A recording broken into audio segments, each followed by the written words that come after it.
بسم اللہ اولہ وآخرہ سورۃ العصر اعوذ باللہ من الشیطان الرجیم بسم اللہ الرحمن الرحیم والعصر ان الانسان لفی خسر. قسم ہے اس تیزی سے گزرتے ہوئے زمانے کی. یہ زندگی تیزی سے گزرتی جا رہی ہے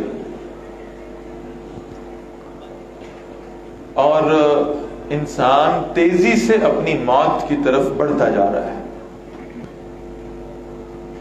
اللہ تعالیٰ نے اس زمانے کی تیزی کی قسم کھائی ہے. ان الانسان لفی خسر، بے شک ہر انسان خسارے میں ہے. اور مفسرین لکھتے ہیں کہ یہ سورہ مبارکہ خاص طور پر نازل ہوئی ہے سیدنا صدیق اکبر رضی اللہ تعالیٰ عنہ کے حوالے سے.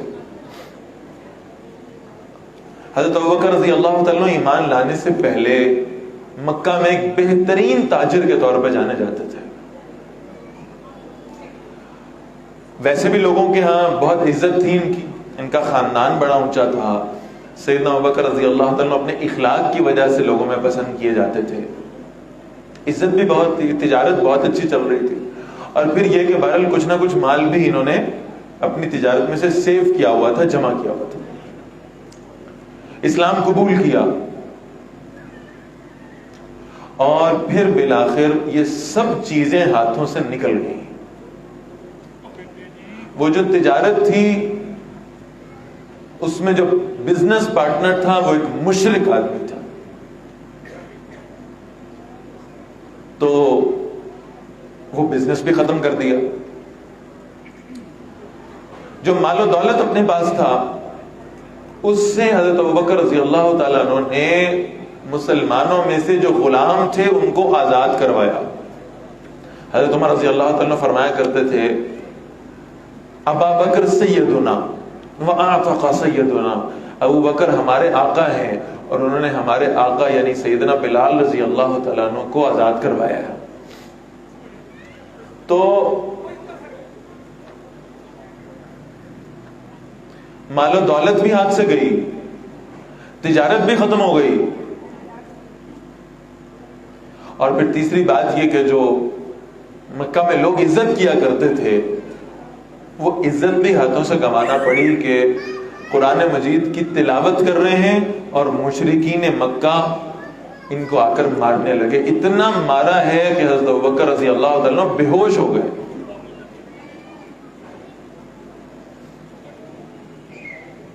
ایک دن ان کا وہ سابقہ مشرک بزنس پارٹنر ان سے ملنے ان کے گھر آیا اور اس نے گھر آ کر ان کے قریب بیٹھا. یہ دونوں حضرات بیٹھے ہوئے، ان کا وہ ایکس بزنس پارٹنر بھی ہے اور سیدنا ابوبکر رضی اللہ تعالیٰ.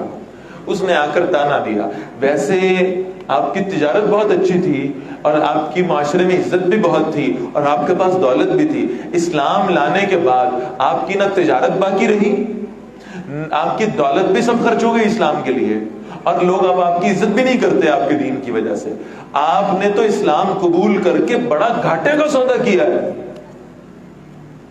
آپ نے تو بڑا خسارے کا فیصلہ کیا ہے محمد صلی اللہ علیہ وسلم پہ ایمان لا کے. یہ تانا دیا ہے اس نے. سیدنا ابوبکر رضی اللہ تعالیٰ کے دل کو اس سے تکلیف ہوئی لیکن کہا کچھ نہیں. یہ حضرت ابوبکر کے گھر میں بات ہو رہی ہے اور یہ دونوں حضرات بیٹھے ہوئے ہیں. اللہ کے رسول صلی اللہ علیہ وسلم دار ارقم میں موجود ہیں، وہاں نبی اکرم صلی اللہ علیہ وسلم پہ وحی آئی ہے اور وہاں سورۃ العصر نازل ہوئی اور حضور صلی اللہ علیہ وسلم کو کہا گیا ہے اعلان کیجئے والعصر، میں رب العالمین اس تیزی سے گزرتے ہوئے زمانے کی قسم کھا کے کہتا ہوں ان الانسان لفی خسر، سارے کے سارے انسان خسارے میں مبتلا ہو سکتے ہیں، ابو بکر خسارے میں نہیں ہو سکتا رضی اللہ تعالی. یہ ہے جب آپ اللہ کے دین کے لیے قربانی دیتے ہیں تو پھر لوگوں کے آپ پر ہونے والے طنز اور تنقید کا جواب اللہ تعالیٰ خود آ کر پیش کرتا ہے. ان الانسان لفی خسر، بے شک سارے کے سارے انسان خسارے میں مبتلا ہیں. یہ زمانہ تیزی سے گزر رہا ہے، یہاں کی کامیابی اور ناکامی اصل نہیں ہے، یہ گزر جائے گا، پھر قیامت آئے گی، پھر حشر کا میدان ہوگا. اصل فیصلہ اس روز ہونا ہے تب معلوم ہوگا کہ کون کامیاب ہے اور کون ناکام ہے. فمن زحزح عن النار وادخل الجنة فقد فاز. جو جہنم سے بچا لیا گیا، جنت میں داخل کر دیا گیا، وہ ہے جو اصل کامیاب ہونے والا ہے. دنیا میں ہو سکتا ہے کہ کسی شخص کو بہت کامیاب مانا جاتا ہو، قیامت والے دن ناکام قرار پا جائے، خسارے میں گرفتار ہو جائے. اور ہو سکتا ہے دنیا میں کسی شخص کے بارے میں لوگ یہ گمان کرتے ہوں کہ اس سے زیادہ ناکام کوئی نہیں ہے، قیامت والے دن وہ اللہ کی رضا حاصل کر لے. اور یہ یاد رکھیے گا، دنیا کے خسارے، دنیا کے گھاٹے، یہ ریکوریبل لاسز ہیں. گھاٹا ہو گیا تو اس کو پورا کیا جا سکتا ہے، خسارے کو کم کیا جا سکتا ہے. ایک ڈیل میں لاس ہو گیا، دوسری ڈیل میں پروفٹ ہو سکتا ہے، دوبارہ کوشش ہو سکتی ہے. ریکوریبل لاس ہے. آخرت کا لاس ارریکوریبل ہے، یہ ریکور نہیں ہو سکتا. یہ نقصان اور خسارہ جسے ہو گیا، اس کے پاس دوبارہ واپس لوٹنے کا، دوبارہ کوشش کرنے کا کوئی چانس نہیں ہے.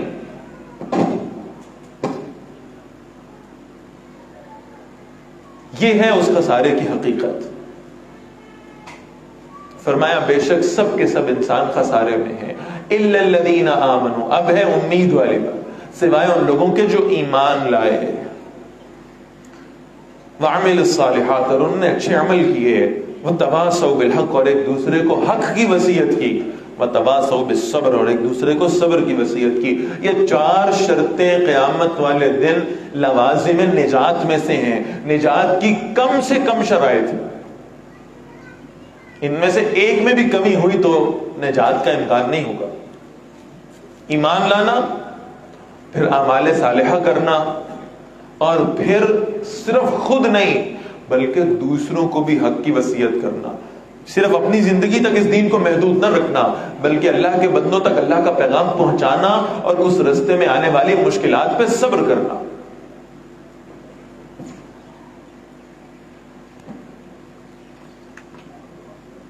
یہ ہے جو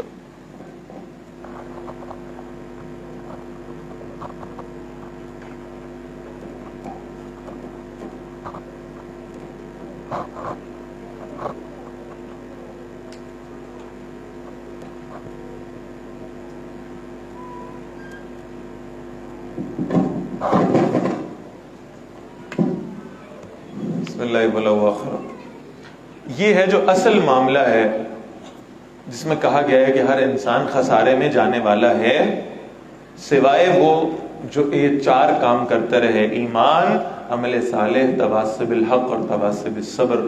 خود بھی حق پہ چلتے رہے، دوسروں کو اس حق کی وصیت کرتے رہے، اور اس راستے میں آنے والی آزمائشوں اور تکلیفوں پہ صبر کرتے رہے. یہ وہ لوگ ہیں جو کامیاب ہونے والے. اللہ ہمیں ان میں شامل فرما دے.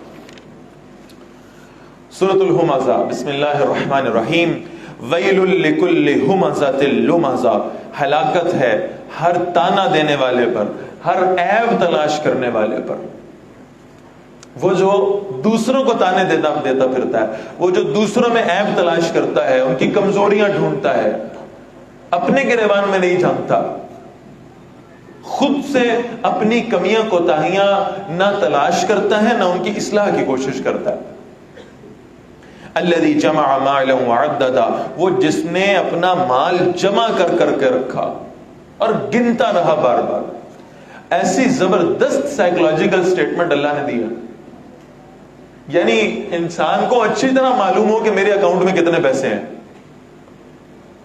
لیکن اس کے باوجود بھی بار بار وہ اکاؤنٹ کھول کر دیکھنا اور اس فگر پہ غور کرنا اور اس سے خوش ہونا، یہ اس کی فطرت میں شامل ہے.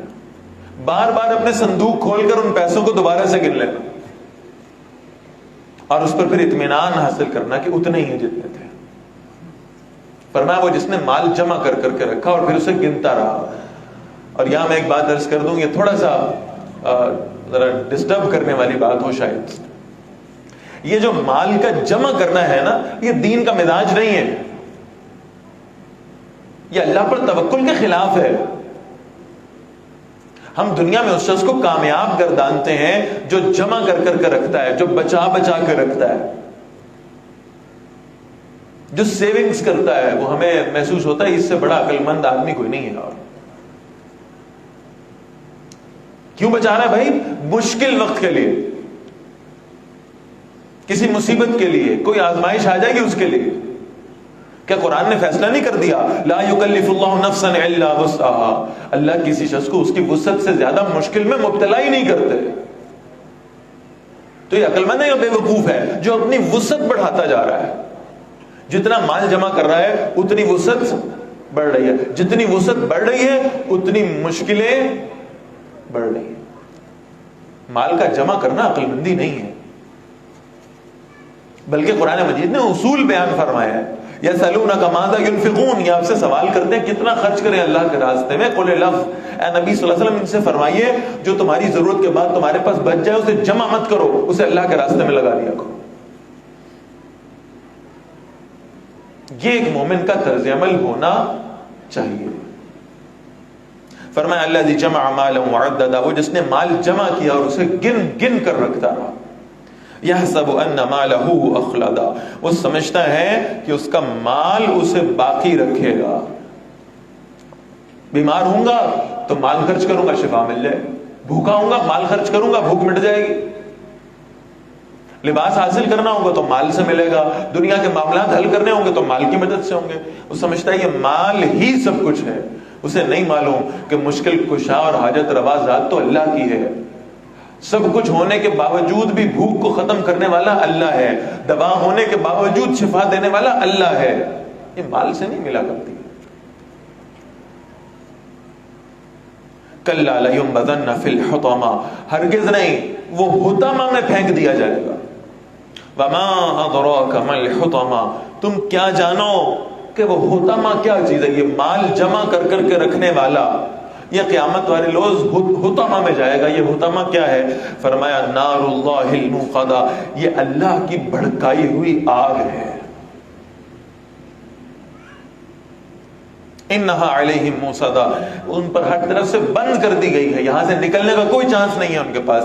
فی عمد ممددہ، اور وہ لمبے لمبے ستونوں کی طرح اس کے شعلے ہیں، وہ شعلے ایسے بلند ہوتے ہیں جیسے ستون بلند کیے گئے ہوں۔ اور انہی لوگوں کا حال اللہ نے سورہ توبہ میں بیان فرمایا۔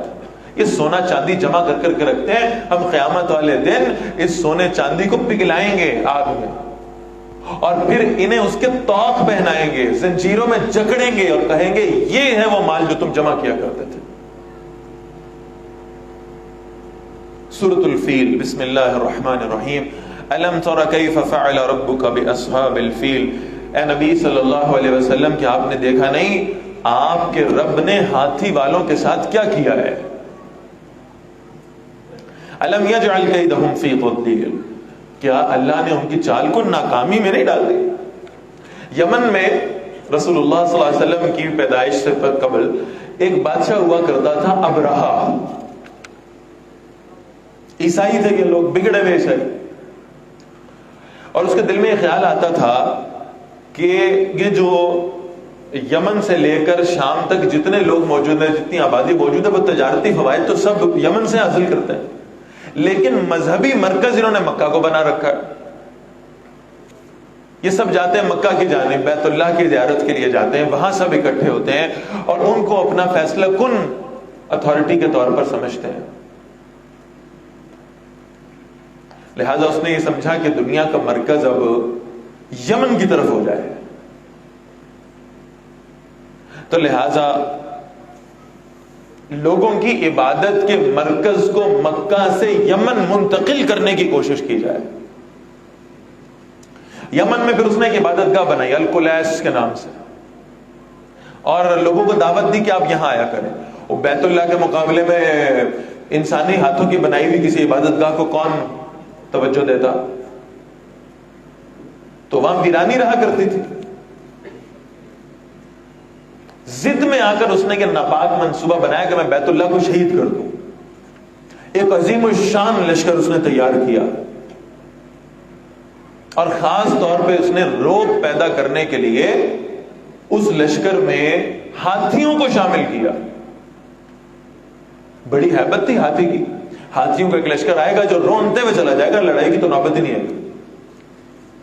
ہاتھیوں کو شامل کیا، اسی لیے اس لشکر کو اصحاب الفیل کہا گیا ہے، ہاتھیوں والے لوگ۔ اب یہ جب بیت اللہ کے قریب پہنچے، انہوں نے کچھ چرنے والے اونٹوں کو پکڑا. وہ اونٹ عبد المطلب کے تھے جو رسول اللہ صلی اللہ علیہ وسلم کے دادا تھے. وہ آئے ہیں ابرہہ کے پاس اور وہ سمجھا کہ شاید یہ ان کے سب سے بڑے سردار ہیں، بڑے عزت والے ہیں، یہ اس لیے آئے ہیں تاکہ بیت اللہ کو بچانے کی کوئی ریکویسٹ کر سکیں، کوئی مذاکرات کی طرف آ جائے. انہوں نے آ کر کہا بھائی وہ میرے اونٹ تم نے پکڑ لی ہیں، وہ واپس کر دو. کہا میں بیت اللہ تباہ کرنے آیا ہوں معاذ اللہ، اور آپ کو اپنے اونٹوں کی پڑی ہوئی ہے. کہا نہیں نہیں، اونٹ میرے ہیں اس لیے مجھے ان کی فکر ہے. بیت اللہ جس کا ہے وہ جانے، اس کا کام جانے. اللہ اپنے گھر کی خود حفاظت فرما لے گا. اور پھر اللہ نے حفاظت فرمائی. فرمایا وَأَرْسَلَ عَلَيْهِمْ طَيْرًا أَبَابِيلَ، اللہ نے ان پر پرندوں کے جھنڈ بھیجے. ابابیلیں تھیں، چھوٹی چھوٹی چڑیاں، اور ان کی چونچوں میں وہ زہریلے اثرات رکھنے والی کنکریاں تھیں. اللہ نے ان ہاتھیوں پر بھی اپنی ہیبت طاری کی، وہ واپس مڑ گئے، اپنے لشکر کو کچلنے لگے. اور اوپر سے اللہ نے یہ عذاب بھیج دیا کہ وہ ابابیلیں آئیں، انہوں نے وہ کنکریاں مارنی شروع کر دی. اور عجیب اللہ نے وہ پروجیکٹائل موشن کے تحت ان کا وہ نشانہ رکھا تھا کہ وہ سیدھی کنکریاں آتی تھی، اللہ کے دشمنوں کو لگتی تھی، جس کے جسم کے ساتھ ٹچ ہو جاتی تھی اس کا جسم گلنا شروع ہو جاتا تھا فوراً. تو ہاتھیوں نے بھی اس تکلیف کو محسوس کیا، اپنے لشکر کو انہوں نے روڑنا شروع کر دیا. تو اللہ تعالیٰ نے اپنے گھر کو محفوظ رکھا. فرمایا ترمیہم بحجارۃ من سجیل، جو ان پر پکی مٹی کی کنکریاں پھینکتے تھے، فجعلہم کعصف ماکول، تو اللہ نے انہیں کھائے ہوئے بھوسے کی طرح کر دیا. بقیہ ماندہ جو گندگی پڑی ہوتی ہے اس کی طرح ہو گئے یہ لوگ. اور اللہ نے اس صورت کا ذکر فرمایا. ایک تو قریش مکہ پہ احسان ہے کہ دیکھو تم نے اللہ کے گھر کی حفاظت نہیں کی، تم نے اللہ کے گھر میں شرک کی نجاستیں پھینکی ہیں، تم نے بت لا کے کھڑے کر دیے ہیں. اللہ اپنے گھر کی حفاظت فرماتے ہیں. اگر ابرہہ کے لشکر سے فرما سکتے ہیں تو لات و منات اور حبل اور عزا سے بھی فرما سکتے ہیں. اور اسی مقصد کے لیے اللہ نے بھیجا رسول اللہ کو صلی اللہ علیہ وسلم. بیت اللہ کو ان شرک کی نجاستوں سے پاک کیا جائے.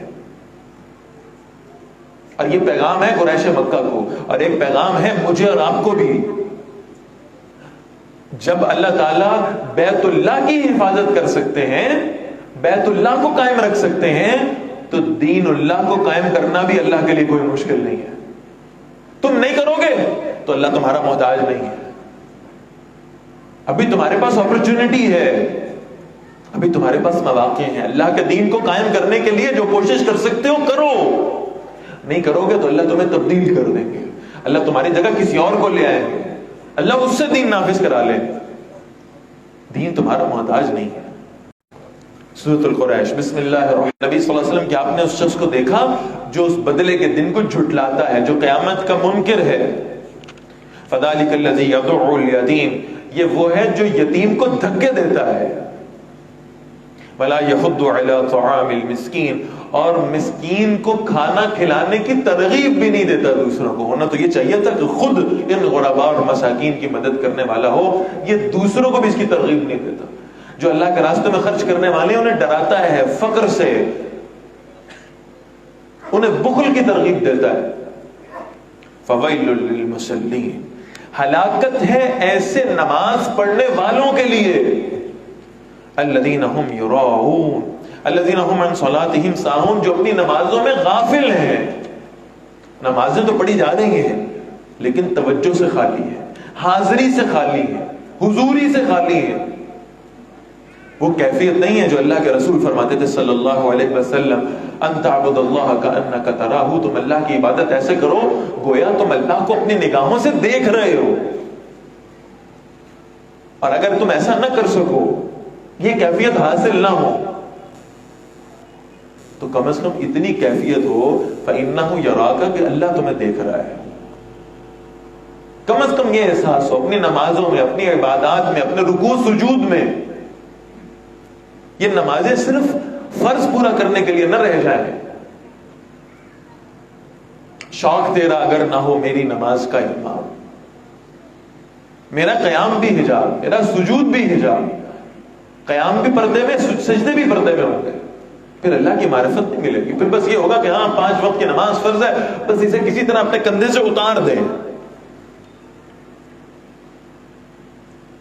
اور ایک کیفیت ہے صحابہ کی نمازوں کی، شوق والی نمازیں، شوق والے سجدے، محبت والے سجدے، عشق والے سجدے. پھر اگر میدان کربلا میں تلواریں چل رہی ہیں اور خون بہ رہا ہے اور بچے شہید ہو رہے ہیں، تب بھی کیفیت یہ ہو کہ ان تلواروں کے سائے میں نماز قائم کی جائے. یہ ہے محبت اور شوق کے سجدے. ایسے سجدے ہو جائیں، ایسے رکوع ہو جائیں، ایسی عبادات ہو جائیں. اللہ کے رسول فرماتے ہیں صلی اللہ علیہ وسلم، مومن جہاں سجدہ کرتا ہے، جہاں جہاں سجدہ کرے گا، قیامت کے دن وہ مٹی اس کے حق میں گواہی دے گی. لیکن یہ تب ہوگا جب دل میں ایمان ہو، جب نمازوں میں وہ حاضری کی کیفیت میسر آ جائے. وہ برصغیر کے مسلمانوں اور ہندوؤں میں کانفلکٹ ہو گیا کسی زمین کے بارے میں لاہور میں. عدالت نے فیصلہ دیا کل صبح معائنہ کریں گے، اگر مسجد ہوئی تو اس کا مطلب ہے مسلمانوں کی زمین ہے، مندر ہوا تو ہندوؤں کی. مسلمانوں نے راتوں رات وہاں مسجد تعمیر کی، آج بھی موجود ہے. اس کا نام رکھا گیا، اقبال کے شعر کے بعد اس کا نام رکھا گیا مسجد شب بھر. ایک شب میں، ایک رات میں بنائی گئی مسجد. راتوں رات اہل ایمان نے مسجد تعمیر کر دی. اس پر اقبال نے کہا تھا، مسجد تو بنا دی شب بھر میں ایمان کی حرارت والوں نے، من اپنا پرانا پاپی ہے، برسوں میں نمازی بن نہ سکا. وہ دل نمازی نہیں بن رہا. ہاتھوں سے سجدے ہو رہے ہیں، ماتھوں سے ہو رہے ہیں، ناک بھی زمین پہ لگ رہی ہے، گھٹنے بھی زمین پہ لگ رہے ہیں، رکوع ہو رہے ہیں، سجدے ہو رہے ہیں، قیام ہو رہا ہے، دل نمازی نہیں بن رہا. یہ ہے اصل مسئلہ. اور یہ اللہ سے مانگنے کی شے ہے کہ اللہ اپنی نمازوں میں، اپنی عبادات میں حاضری کی کیفیت کو اللہ سے طلب کرے. فرمایا فویل للمصلین، ہلاکت ہے ایسے نمازیوں کے لیے الذین هم عن صلاتهم ساہون، جو اپنی نماز سے غافل ہیں. الذین هم یراؤن، وہ جو دکھاوا کرتے ہیں اپنی نمازوں میں، جن کی نمازیں خالص اللہ کے لیے نہیں ہیں. ہونا تو یہ چاہیے تھا ان صلاتی و نسکی و محیای و مماتی للہ رب العالمین، میری نمازیں بھی اور میری قربانیاں بھی اور میرا مرنا بھی، میرا جینا بھی سب اللہ کے لیے ہو جائے. لیکن نہیں، لوگوں کے لیے دکھاوا، ریاکاری، لوگوں کی تعریفوں کا حصول مقصد ہوگا، لوگوں کے سامنے اچھا بننے کی خواہش ہوگی. اس ریاکاری کے ساتھ عبادات ہو رہی ہے. وَيَمْنَعُونَ الْمَاعُونَ، اور وہ عام استعمال کی چیزوں کے حوالے سے روکتے ہیں دوسروں کو کہ یہ کسی فقیر کو نہ دے دی جائے. اللہ کے راستے میں خرچ کرنے سے منع کرتے ہیں. ایسے لوگوں کے لیے ہلاکت ہے. اللہ ہمیں ان سے محفوظ فرما دے. بسم اللہ الرحمن الرحیم. سورۃ الکوثر. بہرحال خیال یہ تھا کہ اس کو پوری تفصیل سے عرض کروں گا، لیکن چونکہ اب وقت بالکل نہیں ہے تو میں صرف چند اشارات کر دیتا ہوں. کتاب موجود ہے، انشاءاللہ آپ اس میں سے دیکھ لیں گے. قرآن مجید کی 3 سب سے چھوٹی صورتوں میں سے ایک سورہ مبارکہ. 3 ہی صورتیں ہیں جو 3 آیات پر مشتمل ہیں. سورۃ النصر، سورۃ العصر اور سورۃ الکوثر. صرف 3 آیات. اور اتنی خوبصورت صورتیں ہیں کہ معانی و مفاہیم کا اور حکمتوں کا خزانہ ہے جو اس میں پایا جاتا ہے. یہ کہنا غلط نہیں ہوگا کہ اللہ کے رسول صلی اللہ علیہ وسلم کی پوری سیرت اگر ہم دیکھنا چاہیں تو اس سورہ کوثر کے 3 جملوں میں اللہ نے بیان کر دیا. فرمایا انا اعطیناک الکوثر، بے شک نبی صلی اللہ علیہ وسلم ہم نے آپ کو خیر کثیر عطا فرما دیا. عمومی طور پر عوام الناس کے ہاں خیر کثیر کا صرف ایک مطلب ہے، حوض کوثر. اور وہ مطلب بالکل درست ہے. اللہ کے رسول صلی اللہ علیہ وسلم نے خود فرمایا کہ اللہ نے مجھے وہ حوض کوثر عطا فرمایا ہے جس کی لمبائی چوڑائی اتنی زیادہ ہے اور اس میں اس کے جو کنارے ہیں اس پر سونے چاندی کے پیالے رکھے گئے ہیں جیسے چمکتے ہوئے ستارے ہوں. اور پھر آپ صلی اللہ علیہ وسلم نے فرمایا قیامت والے دن اہل ایمان کو میں خود اس حوض کوثر سے پلاؤں گا. اس کی کیفیت یہ ہوگی کہ میرے دائیں جانب ابو بکر ہوں گے اور بائیں جانب عمر ہوں گے رضی اللہ تعالیٰ عنہما. دائیں سے آنے والے امتیوں کو میں پیالہ بھر کے ابو بکر کو دوں گا رضی اللہ تعالیٰ عنہ کہ آپ پلائیے, اور بائیں سے آنے والوں کو میں عمر کو پیالہ بھر کے دوں گا رضی اللہ تعالیٰ عنہ کہ ان کو پلائیے. یہ حوض کوثر اللہ نے عطا فرمایا رسول اللہ صلی اللہ علیہ وسلم کو, اس میں کوئی شک نہیں. اللہ ہمیں بھی اس حوض کوثر سے سیراب ہونے کی توفیق نصیب فرما دے. لیکن اس سورہ مبارکہ کا تھوڑا پس منظر سمجھ لیں. نبی اکرم صلی اللہ علیہ وسلم کو اللہ نے 3 بیٹے عطا فرمائے. 2 سیدہ خدیجہ رضی اللہ تعالیٰ عنہ اور 1 حضرت ماریہ قبطیہ رضی اللہ تعالیٰ عنہ. عبداللہ, قاسم اور ابراہیم رضی اللہ تعالیٰ عنہ مجمعین. تینوں بیٹے آپ صلی اللہ علیہ وسلم کے اپنے بچپن ہی میں انتقال کر گئے. حضرت ماریہ رضی اللہ تعالیٰ عنہ سے جو بیٹے ہوئے وہ تو خیر مدینہ منورہ کا واقعہ ہے, لیکن سیدہ خدیجہ رضی اللہ تعالیٰ عنہ سے یہ 2 بیٹے پیدا ہوئے تھے, عبداللہ اور قاسم رضی اللہ تعالیٰ عنہما. یہ دونوں بچے اپنی بچپن میں انتقال کر گئے تھے, اور ظاہر ہے اس کی کچھ حکمتیں ہیں. اللہ تعالیٰ نے رسول اللہ صلی اللہ علیہ وسلم سے ان کے بچپن میں والد کا سایہ واپس لے لیا. جو آپ صلی اللہ علیہ وسلم کے والد حضرت عبداللہ ہیں وہ آپ صلی اللہ علیہ وسلم کی پیدائش سے قبل دنیا سے رخصت ہو گئے. اور جو بیٹے اللہ نے عطا فرمائے ہیں ان بیٹوں کو بھی اللہ تعالیٰ نے بچپن ہی میں واپس لے لیا. عرب میں یہ 2 ہی چیزیں تھیں جو کسی شخص کی عظمت کے لیے, کسی شخص کی عزت کے لیے دیکھنا ہو کہ اس کا مقام اللہ کے ہاں کیا ہے, تو یہ 2 کنڈیشنز تھی جن کو دیکھا جاتا تھا. اس کا باپ کتنا بڑا آدمی ہے اور اس کو اللہ نے بیٹے کتنے دے رکھے ہیں. رسول اللہ صلی اللہ علیہ وسلم کے والد محترم بھی دنیا سے رخصت ہو گئے آپ کی ولادت باسعادت سے قبل, اور آپ صلی اللہ علیہ وسلم کے دونوں بیٹے بھی بچپن ہی میں فوت ہو گئے. تو مشرکین مکہ کو باتیں بنانے کا موقع ملا. یہ کیسے اللہ کے لاڈلے ہیں, یہ کیسے اللہ کے چہیتے ہیں, یہ اللہ کو بڑے پیارے ہوں گے, اللہ نے نبوت کے لیے چنا ہے, لیکن ہمیں تو نہیں نظر آتا کہ اللہ کے پیارے ہیں. معاذ اللہ, اللہ نے تو ان پہ والد کا سایہ نہیں رکھا اور اللہ نے ان کو بیٹے بھی نہیں عطا فرمائے. اس پر مشرکین مکہ رسول اللہ صلی اللہ علیہ وسلم پر تانا زنی کر رہے تھے. دونوں چیزوں کی وجوہات اللہ نے بیان فرمائی. باپ کا کام ہے تربیت کرنا, ماں کا کام ہے تربیت کرنا. اللہ نے رسول اللہ صلی اللہ علیہ وسلم سے باپ بھی واپس لیا, ماں بھی بچپن میں 6 سال کی عمر میں واپس لے لی, یہ بتانے کے لیے کہ رسول اللہ صلی اللہ علیہ وسلم کی تربیت اللہ نے ناقص انسانوں پہ نہیں چھوڑی, حضور کو کامل بنانا تھا, لہذا اللہ نے تربیت بھی خود فرمائی ہے رسول اللہ صلی اللہ علیہ وسلم. انسان استاد ہوگا تو وہ ناقص ہوگا, اور ناقص ہوگا تو تربیت ناقص ہوگی. تو جس کی تربیت, جب مربی ناقص ہو تو جس کی تربیت ہو رہی ہے وہ بھی ناقص ہوگا. حضور تو کامل ہے صلی اللہ علیہ وسلم, پرفیکٹ, لہذا اللہ نے براہ راست تربیت کی رسول اللہ کی صلی اللہ علیہ وسلم. اور یہ بھی خیر کثیر کی ایک قسم ہے کہ اللہ تعالیٰ نے حضور صلی اللہ علیہ وسلم کی تربیت خود فرمائی ہے. ایک ایک لمحے پہ, ایک ایک قدم پہ اللہ نے بتایا یہاں جانا ہے, یہاں نہیں جانا. میں صرف اشارے کروں گا, وقت نہیں ہے.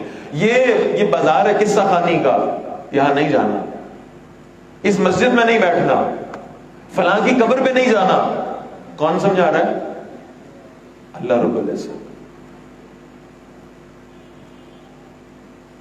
تو تربیت رسول اللہ صلی اللہ علیہ وسلم کی براہ راست اللہ نے خود فرمائی ہے. آپ صلی اللہ علیہ وسلم کو انسانی تربیت کا محتاج نہیں رکھا, اس لیے والدین واپس لے لیے, اور بیٹے اس لیے واپس لیے کہ, اور یہ بھی جواب یہاں بنتا ہے اِنَّا أَعْطَيْنَاكَ الْكَوْثَرَ کا, کہ اللہ نے بیٹے واپس لے کر رسول اللہ صلی اللہ علیہ وسلم کو ختم نبوت کا تاج پہنایا ہے. کوئی یہ گمان نہ کرے کہ آپ کے بیٹے اگر بلوغت کی عمر کو پہنچے ہیں تو وہ شاید آپ کے بعد نبی ہوں گے. آپ کو خاتم النبیین بنانا تھا صلی اللہ علیہ وسلم, اس لیے آپ سے وہ بیٹے بھی واپس لیے. عطا ضرور کیے ہیں لیکن بالغ ہونے سے قبل انہیں اپنے پاس بلا لیا, یہ بتانے کے لیے کہ آپ صلی اللہ علیہ وسلم کے بعد کوئی نبی نہیں. جب رسول اللہ صلی اللہ علیہ وسلم کے دوسرے بیٹے بھی انتقال کر گئے تو فوتگی ہو تو سب سے پہلے خبر جاتی ہے ہمسائے کو. آپ صلی اللہ علیہ وسلم کا ہمسایہ ابو لہب تھا، سگا چچا. اس کو معلوم ہوا کہ آپ صلی اللہ علیہ وسلم کے دوسرے بیٹے بھی انتقال کر گئے. یہ بدبخت اپنے گھر سے باہر نکلا، اس نے مکہ کی گلیوں میں رقص کیا اور اونچی اونچی آوازیں لگائیں، بطر محمد بطر محمد. محمد صلی اللہ علیہ وسلم کی نسل کٹ گئی، ان کا کوئی نام لیوا نہیں بچے گا. بھئی جو حضور صلی اللہ علیہ وسلم کا صاحبزادہ انتقال کیا ہے، یہ ابو لہب کا بھی تو پوتا لگتا ہوگا نا رشتے میں، لیکن دشمنی اتنی تھی اور اتنی شدید تھی کہ وہ اس پہ خوش ہوا کہ اب اللہ کے رسول صلی اللہ علیہ وسلم کا مشن کوئی آگے نہیں بڑھائے گا تو اولاد ہے جو جانشین بنتی ہے، لہذا باپ کا نام لیوا کوئی نہیں ہوگا آپ کے بعد. یہ رسالت کا مشن چند سالوں میں ختم ہو جائے گا آپ کے انتقال کے ساتھ ہی. اس پر اللہ نے جواب دیا ہے، اِنَّا أَعْطَيْنَاكَ الْكَوْثَرَ. اے نبی صلی اللہ علیہ وسلم، ہم نے آپ کو خیر کثیر عطا کر دیا ہے. وہ خیر کثیر حوض کوثر کی صورت میں ہے، وہ خیر کثیر آپ کی کاملیت کی صورت میں ہے، اللہ کی تربیت کی صورت میں ہے، وہ خیر کثیر ختم نبوت کی صورت میں ہے. آپ کتاب پڑھیے گا انشاءاللہ، سورہ کوثر میں اس خیر کثیر کے میں نے 20 معنی لکھے ہیں. یہ صرف حوض کوثر نہیں ہے، صرف ایک دو عرض کر دیتا ہوں مختصر وقت. اِنَّا أَعْطَيْنَاكَ الْكَوْثَرَ. نبی صلی اللہ علیہ وسلم، ہم نے آپ کو خیر کثیر عطا فرمایا ہے. ہم نے آپ سے سگے بیٹے تو واپس لے لیے ہیں، ہم نے آپ کو ایسی روحانی اولاد عطا فرما دی ہے، کوئی دنیا کا سگا بیٹا اپنے سگے باپ سے وہ محبت نہیں کر سکتا جو محبت آپ کی امت آپ سے کرے گی. کیا ہم سب امتی اس کے گواہ نہیں ہیں؟ کیا ہم اپنے باپ سے زیادہ، اپنی اولاد سے زیادہ رسول اللہ صلی اللہ علیہ وسلم کی محبت میں گرفتار نہیں ہیں؟ ہم میں سے کسی کے باپ کو کوئی گالی نکالتے تو شاید ہم برداشت کر جائیں، اس پہ صبر کر جائیں. رسول اللہ صلی اللہ علیہ وسلم کی شان میں گستاخی قبول نہیں ہو سکتی. اس میں کوئی صبر نہیں ہے، اس میں کوئی برداشت نہیں ہے. کوئی ان سے انتہا پسندی کہتا ہے تو کہتا رہے. اللہ کے رسول صلی اللہ علیہ وسلم کی عزت میں کمی برداشت ہو ہی نہیں سکتی. وہاں تو آواز اونچی کرنے کی اجازت نہیں ہے.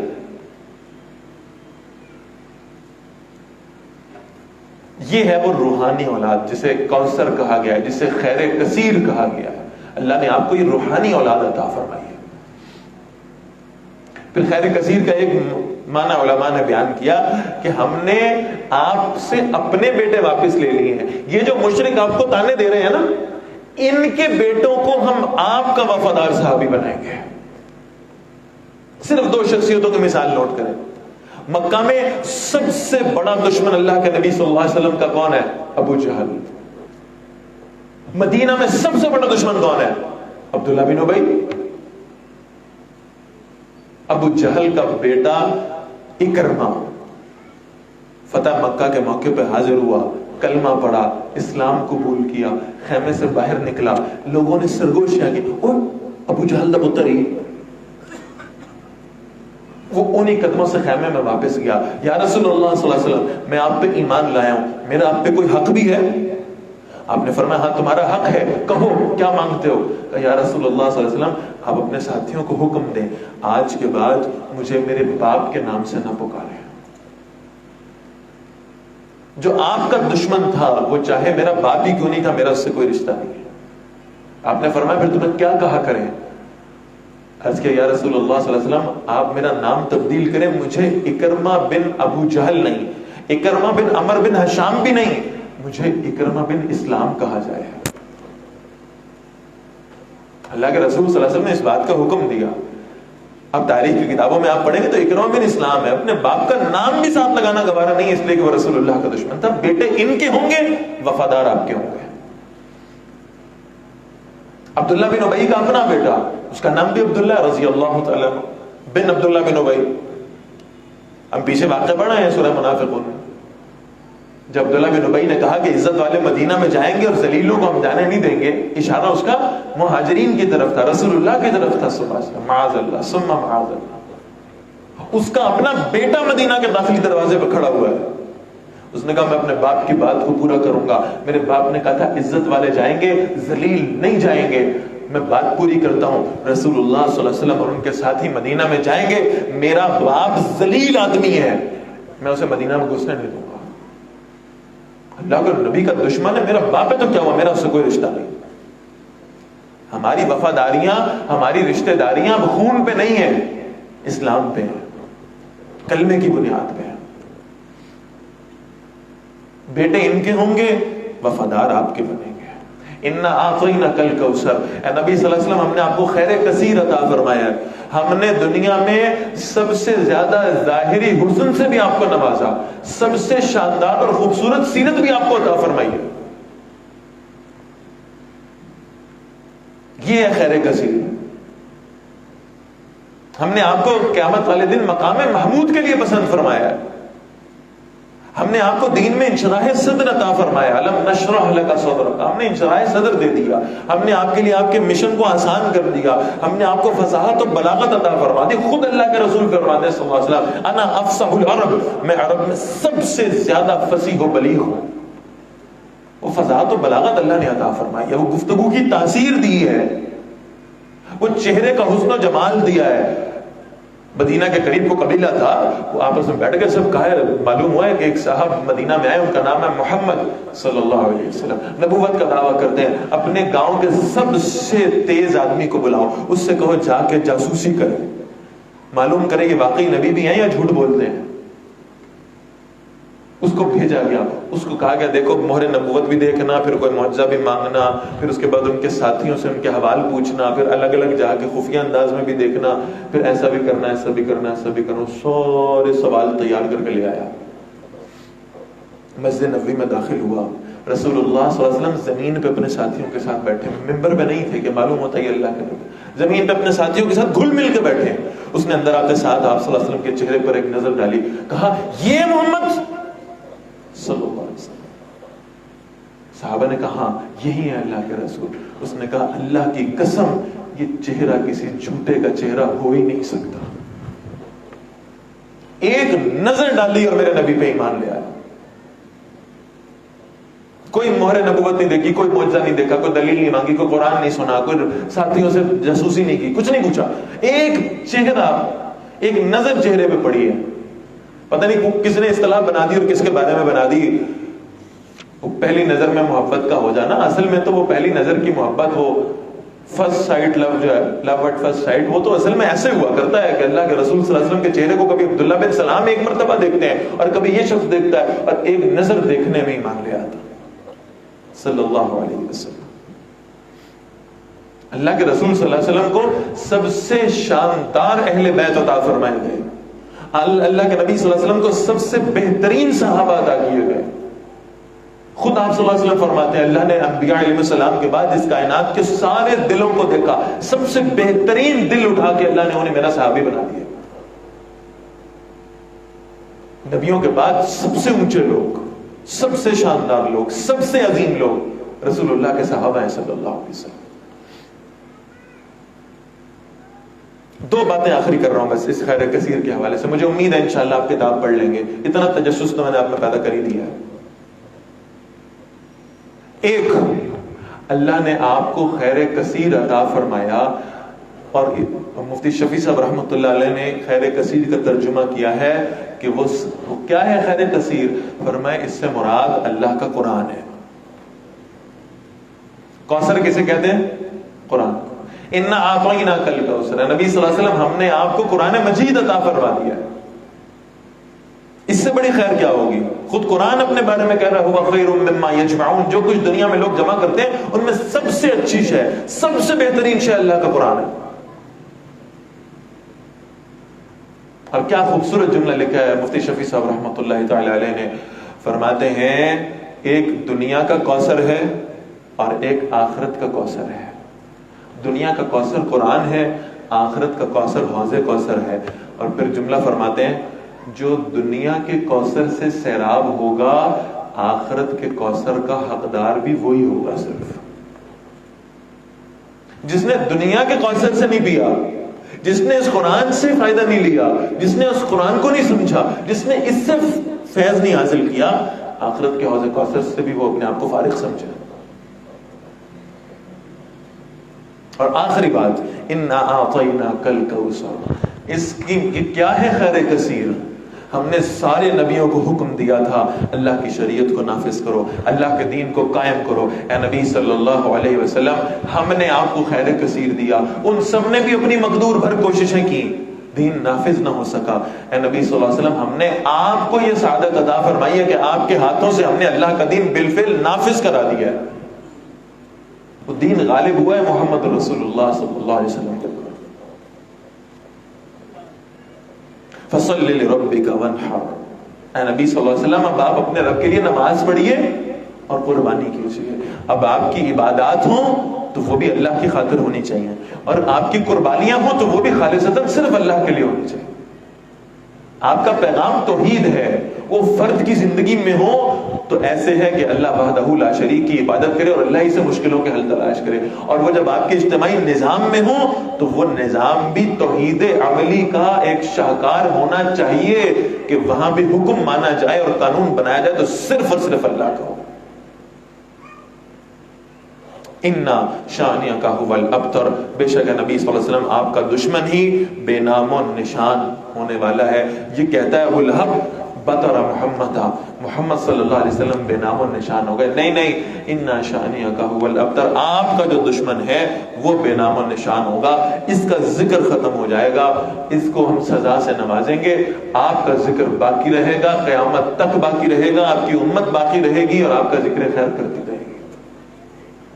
سورۃ الکافرون، بہت یعنی آسان بات ہے کہ میں اس سورہ مبارکہ کو آپ کے سامنے لہک لہک کے پڑھوں، نماز میں تلاوت کروں یا یہاں آپ کو پڑھ کے سنا دوں. آپ پڑھ لیں اپنی مسجدوں میں جا کے، اس کو بڑا آسان کام ہے. ذرا یہ تصور کیجئے گا، یہ سورہ مبارکہ تب نازل ہو رہی ہے اور تب پڑھنے کا حکم آ رہا ہے جب ابو جہل سامنے کھڑا ہے، جب امیہ بن خلف سامنے موجود ہے، جب عقبہ بن ابی معیط سامنے بیٹھا ہوا ہے. اس کے سامنے پڑھیں، قل، کہیں اے نبی صلی اللہ علیہ وسلم، یا ایھا الکافرون، اوے کافروں. کوئی قریش کی بات نہیں آ رہی، کوئی اہل مکہ کی بات نہیں آ رہی، کوئی اہل عرب کی بات نہیں آ رہی. ڈائریکٹ خطاب کیا ہے؟ یا ایھا الکافرون، او کافروں. یہ جو تم اپنے اور ہمارے مذہب میں، دین میں جو کوئی کامن چیزیں ڈھونڈنے کی کوشش کرتے ہو نا، ہم تمہاری اس کوشش کو تہس نہس کر دیں گے یہ کہہ کر کہ کوئی بین المذاہب ہم آہنگی نہیں ہے، کوئی مذہبوں کا ایک جگہ پہ جمع ہونا نہیں ہے. ہمارا مذہب اور ہے، تمہارا مذہب اور ہے، کوئی اکٹھے نہیں ہو سکتے، ہم کبھی جمع نہیں ہو سکتے. ہم یہ دو قومی نظریہ جسے آپ پڑھتے ہیں، آپ کے اکابر نے بر صغیر میں پیش کیا تھا. بر صغیر کے پیراڈائم میں تو وہ یہ تھا کہ مسلمان اور ہندو الگ الگ قومیں. قرآن نے کہا نہیں، مسلمان اور کافر، وہ کافر کسی بھی مذہب سے تعلق رکھتے ہو، وہ مسلمانوں سے الگ ہے. اعلان کروایا گیا، قل یا ایھا الکافرون. نبی صلی اللہ علیہ وسلم پڑھیے اسے بیت اللہ میں کھڑے ہو کر، ان کے سامنے پڑھیے، یا ایھا الکافرون، اے کافروں، لا اعبد ما تعبدون، میں اس کی عبادت نہیں کرتا جس کی تم عبادت کرتے ہو. وہ کہتے تھے اگر جناب وہ اللہ کو ہم بھی مانتے ہیں، آپ کی باپ بھی مانتے ہیں، تو کیوں نہ اکٹھے ہو جائیں؟ نہ تیرا خدا کوئی اور ہے، نہ میرا خدا کوئی اور ہے، یہ جو راستے ہیں جدا جدا، یہ معاملہ کوئی اور ہے، آؤ اکٹھے ہو جائیں. یہودیوں کا خدا بھی اللہ ہے، عیسائیوں کا بھی اللہ ہے، مسلمانوں کا بھی اللہ ہے، کیوں نہ ہم اکٹھے ہو جائیں، ایک ہی مذہب بنا لیتے. نہیں، لا اعبد ما تعبدون، ہم اس کی عبادت نہیں کرتے جس کی تم کرتے ہو. تم جس اللہ کو مانتے ہو تو اس کے شریک ہیں، ہم جس اللہ کو مانتے ہیں وہ وحدہ لا شریک ہے، ہم اس کی عبادت نہیں کرتے. یہ سملیرٹیز مت ڈھونڈو، یہ اتفاقات جمع مت کرو. ولا انتم عابدون ما اعبد، اور نہ تم اس کی عبادت کرنے والے ہو جس کی میں عبادت کرتا ہوں. ولا انا عابد ما عبدتم، اور نہ تم عبادت کرنے والے ہو اس کی جس کی میں عبادت کرتا ہوں. ولا، اور نہ میں عبادت کرنے والا ہوں ان کی جن کی تم نے عبادت کی. ولا انتم عابدون ما اعبد، اور نہ تم عبادت کرنے والے ہو اس کی جس کی میں عبادت کرتا ہوں. لکم دینکم ولی دین، تمہارے لیے تمہارا دین، میرے لیے میرا دین. ہماری ساری کوشش ہوتی ہے کہ ان ادیان کے حوالے سے کوئی سملر چیز، کوئی کامن پوائنٹ ملے تو اسے ڈھونڈا جائے. اللہ کے رسول صلی اللہ علیہ وسلم کی کوشش ہوتی تھی کہ جہاں کہیں شائبہ بھی ہو رہا ہے نا مماثلت کا، اس شائبے کو بھی رفع کیا جائے. وہ بال لمبے رکھتے تھے، حضور صلی اللہ علیہ وسلم زلفیں کٹوا لیا کرتے تھے. وہ بال چھوٹے رکھتے تھے یہودی، اللہ کے رسول صلی اللہ علیہ وسلم زلفیں لمبی کر لیتے تھے. اس سفیر کو دیکھا ہے، بڑی بڑی مونچھیں ہیں جو ہونٹوں سے نیچے تک آئی ہوئی ہیں اور داڑھی صاف ہے. فرمایا نہیں نہیں، ہم ایسا نہیں کریں گے، ہم مونچھیں کٹوائیں گے، داڑیاں بڑھائیں گے، ہم ان کی مخالفت کریں گے. حدیث کے الفاظ ہیں بخاری شریف کی، کفار کی مخالفت کیا کرو. آپ صلی اللہ علیہ وسلم مدینہ منورہ تشریف لائے، دیکھا یہ یہودی 10 محرم کا روزہ رکھتے. کیوں رکھتے ہو بھائی؟ اس میں اللہ تعالیٰ نے ہمیں فرعون سے نجات عطا فرمائی تھی. موسیٰ علیہ السلام کو کہا جی ہمارا بھی موسیٰ علیہ السلام پہ تم سے زیادہ حق ہے، لیکن ہم صرف 10 کا روزہ نہیں رکھیں گے، ہم 9-10 کا ملا کے رکھیں گے. کوئی یہ نہ کہہ دے کہ یہودیوں میں اور مسلمانوں میں یہ ایک ہی چیز کامن نہیں. مسلمانوں کی آئیڈینٹی الگ ہے، مسلمانوں کی تہذیب الگ ہے، مسلمانوں کی ملت الگ ہے. اس ملت اسلامیہ کو دوسرے ادیان اور مذاہب سے الگ ہو کر دکھانا چاہیے. یہ ہے دین کا مزاج. وہ آئے تھے کہ کوئی کامن چیزیں ڈھونڈے. اللہ کا نبی صلی اللہ علیہ وسلم نے سورۃ الکافرون پڑھ دی. کوئی کامن چیز نہیں ہمارے تمہارے درمیان، کوئی مماثلت نہیں. سورۃ النصر، بسم اللہ الرحمن الرحیم، یہ ہے وہ سورہ مبارکہ. بدر میں فتح ہوئی نہیں اتری، خندق میں فتح ہوئی نہیں اتری، وہ جو چھوٹی چھوٹی جنگی مہمات تھی اللہ نے ان میں فتح نصیب فرمائی نہیں اتری، تبوک میں فتح ہوئی نہیں اتری. اذا جاء نصر اللہ والفتح، جب اللہ کی مدد آ جائے اور جب فتح نصیب ہو جائے. یہ کون سی فتح ہے؟ جب اللہ کا دین جزیرہ نما عرب میں فتح مکہ کے ذریعے سے غالب آیا ہے. یہ بدر کی فتح پارشل فتح ہے، یہ صلح حدیبیہ پارشل فتح ہے، یہ خندق میں ان مشرکوں کا بھاگ جانا پارشل فتح ہے. اصل فتح تب ہوگی، مکمل فتح تب ہوگی جب اللہ کا دین بالفعل قائم ہوگا. اذا جاء نصر اللہ والفتح.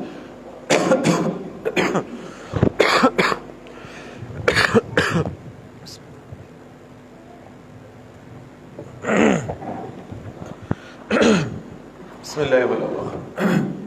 اذا جاء نصر اللہ والفتح، جب اللہ کی مدد اور فتح آ جائے.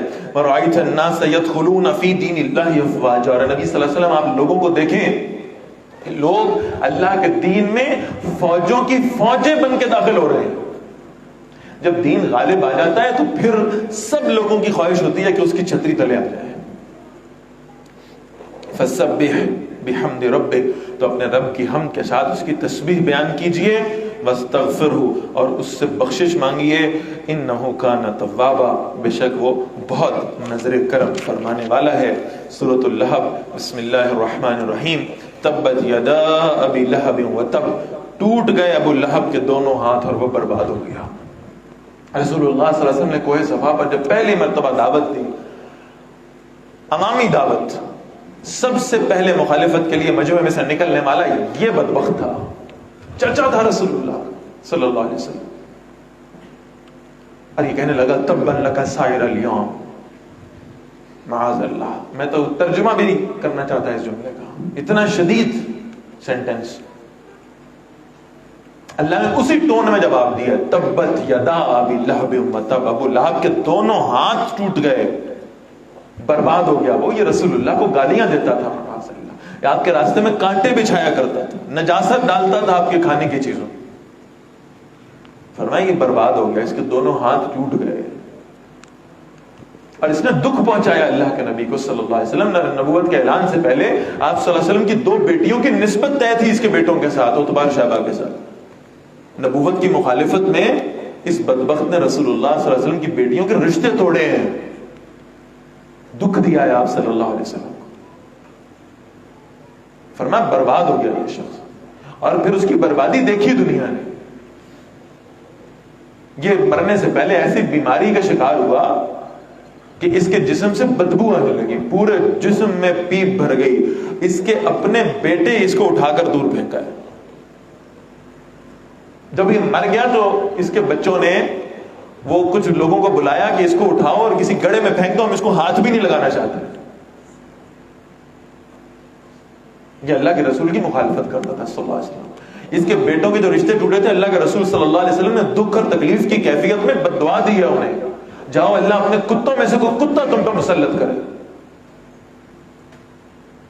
دونوں کو بڑی ہولناک موت آئی. وہ عتبہ تو گیا ہوا تھا کسی قافلے میں، وہ رات کو کہیں اسٹے کرنے کا موقع آیا، اس کو یاد تھا میرے باپ نے مجھے کہا ہے یہ محمد صلی اللہ علیہ وسلم جو کہتے ہیں پورا ہو جاتا ہے، لہٰذا ذرا بچ کے رہنا. اس نے پورے قافلے کو ایسے سرکل کی صورت میں سلایا اور خود عین درمیان میں آگے سو گیا کہ کوئی اگر آئے گا بھی درندہ تو وہ ایک کارنر سے شروع ہوگا نا لوگوں کو کھانا پینا، میرے تک پہنچنے سے پہلے میں اٹھ کے بھاگ جاؤں گا. رات کے وقت ایک شیر آیا، سب کی اوپر سے پھلانگتا پھلانگتا سیدھا درمیان میں اس کو چیر پھاڑ کے نکل گیا.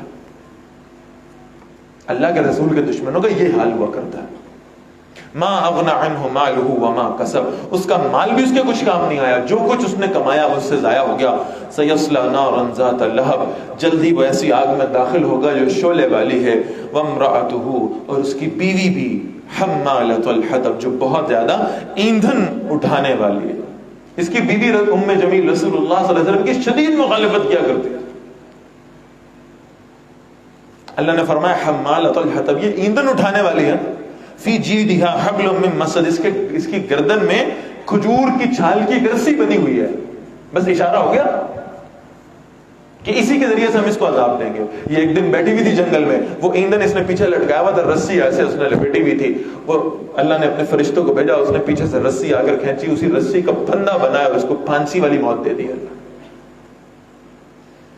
پورا خاندان تباہ ہو گیا. ابو لہب کا کوئی نام و نشان نہیں ہے آج، نہ کوئی اسے اچھے الفاظ میں یاد کرتا ہے. جو کہتا تھا رسول اللہ صلی اللہ علیہ وسلم کو کوئی یاد کرنے والے نہیں رہے.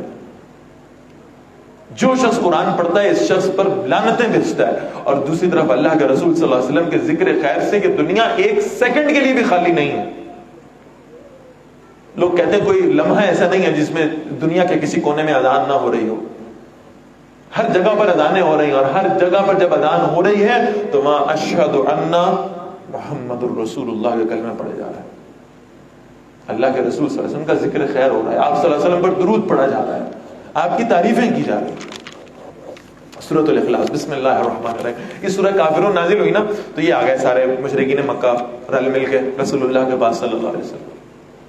کہنے لگے ہم تو آئے تھے کہ ذرا کوئی نیگوشیٹ کر لیتے ہیں آپ سے، کوئی مذاکرات ہو جائیں، کوئی کمی بیشی کر کے ہم بھی کچھ لچک دکھائیں، آپ بھی کچھ لچک دکھائیں تو شاید کوئی معاہدہ ہو جائے. آپ نے تو بڑی سخت باتیں کر دی. آپ تو کہہ رہے ہیں تمہارے لیے تمہارا دین، ہمارے لیے ہمارا دین. آپ نے تو ہمیں ڈائریکٹ کافر ہی کہہ دیا. اور آپ کہہ رہے ہیں ہم آپ کا اللہ اور ہمارا اللہ، اور آپ اپنے اللہ کو ڈیفائن کریں. کیا فرق ہے، کیا ڈفرنس ہے؟ ڈیفائن کریں، تعارف کرائیں اپنے رب کا. اس پر سورہ اخلاص نازل ہوئی ہے. اس سے بہتر توحید آپ کو کہاں ملے گی؟ اتنی محبت تھی صحابہ کو اس سورہ مبارکہ سے.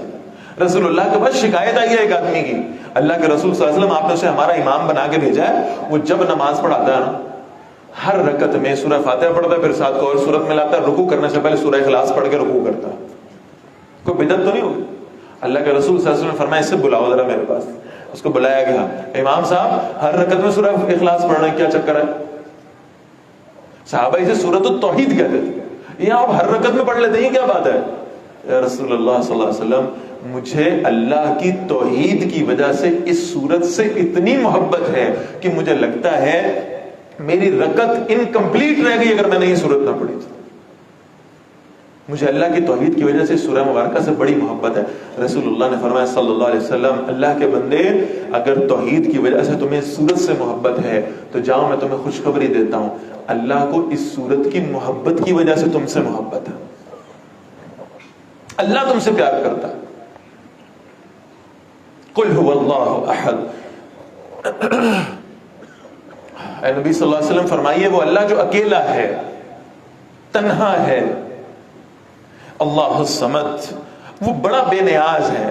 اس کی ربوبیت تمہاری عبادت کی محتاج نہیں ہے. اس نے کوئی جمہوریت کا نظام نہیں بنایا کہ تم ووٹ دو گے تو اللہ کو رب مانا جائے گا، اور جس دن دنیا کی اکثریت اللہ کو رب ماننے سے انکار کر گئی تو وہ رب نہیں رہے گا، اسے سیٹ سے اتار دیا جائے گا. ایسا نہیں ہے. وہ بے نیاز ہے. وہ خود فرماتا ہے, حدیث قدسی ہے, اگر ساری دنیا بھی میرے رب ہونے کا انکار کر دے تب بھی میری بادشاہت میں ایک ذرہ برابر فرق نہیں آ سکتا. تم نہ مانو, یہ تمہاری بدبختی.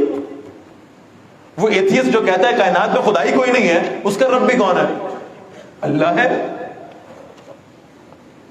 اللہ کے سوا کون ہو سکتا ہے؟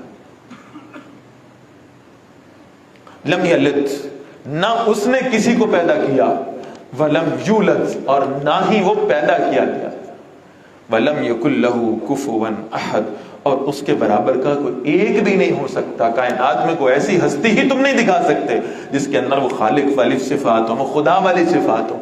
اللہ کے برابری کرنے کا کسی کو حق ہی نہیں ہے, کوئی اس قابل ہی نہیں. اللہ میں ہر قسم کے شرک سے محفوظ رکھے.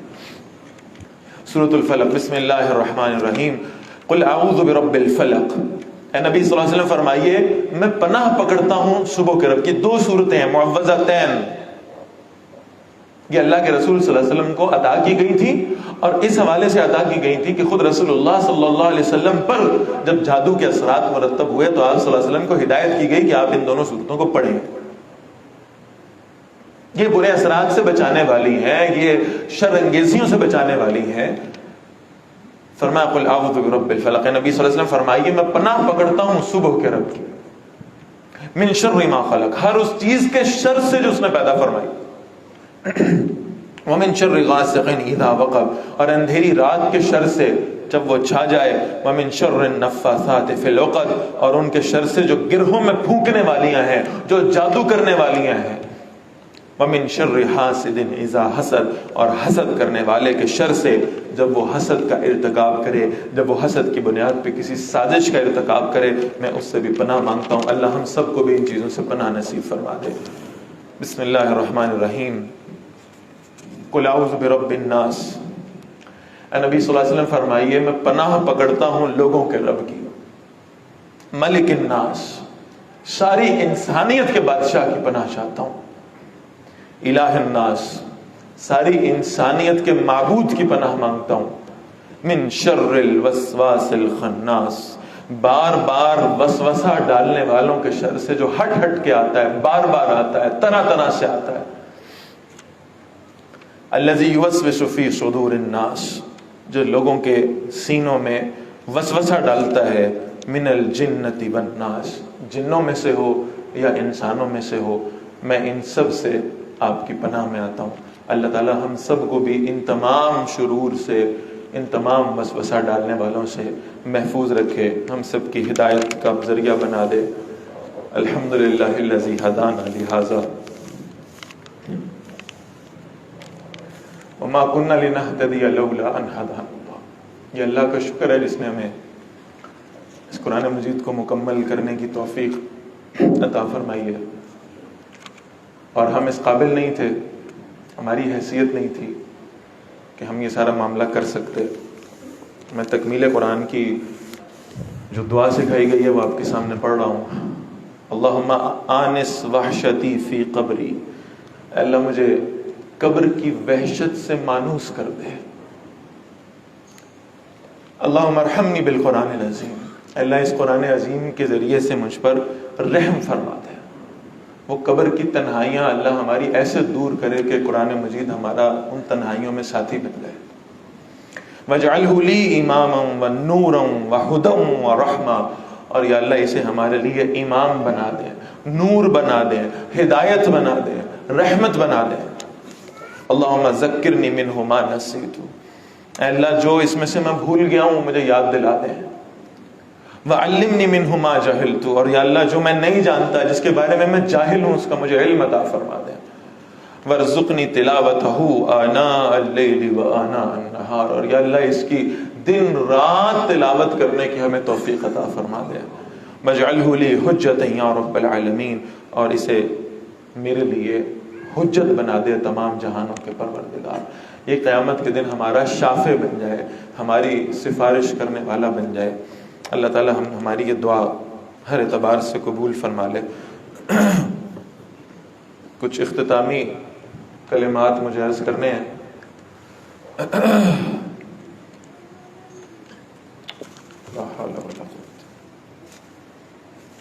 یہ کون پڑھے گا؟ کچھ اختتامی کلمات ہیں بھائی. سب سے پہلے تو اللہ تعالیٰ کا شکر ہے جس نے ہمیں اپنے قرآن کی کچھ خدمت کرنے کی توفیق نصیب فرمائی. ہماری کوئی مجال نہیں تھی، ہماری کوئی حیثیت نہیں تھی، ہم اس قابل نہیں تھے. یہ اللہ کا خاص فضل ہے، اللہ کی خاص رحمت ہے.